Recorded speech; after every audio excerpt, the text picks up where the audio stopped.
Bugun Prezidentimiz Shavkat Mirziyoyev Oliy Majlis va O'zbekiston xalqiga murojaatnomasida mamlakatimizni rivojlantirishning eng ustuvor yo'nalishlarini belgilab berdi.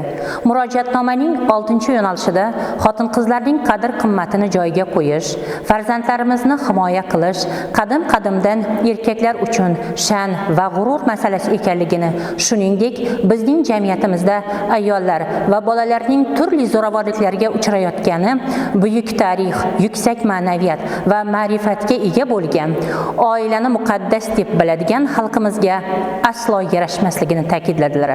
Oilaviy zo'ravonlik bu faqat oilaning ichki ishi emas, bu butun jamiyatga tegishli masala. Ayolni o'zi muammosi bilan yolg'iz tashlab qo'yishga hech kimning haqqi yo'q, dedi Prezidentimiz. Ayollar va bolalarga nisbatan zo'ravonlikning oldini olish bo'yicha Respublika muvofiqlashtiruvchi kengashga barcha davlat idoralari va keng jamoatchilikni safarbar qilgan holda bunday salbiy holatlarga barham berish bo'yicha samarali ishlaydigan tizim yaratish topshirig'ini berdilar. Bundan tashqari Prezidentimiz parlament, fuqarolik jamiyati institutlarini ham bu jarayonlarda faol ishtirok etishga chaqirdilar.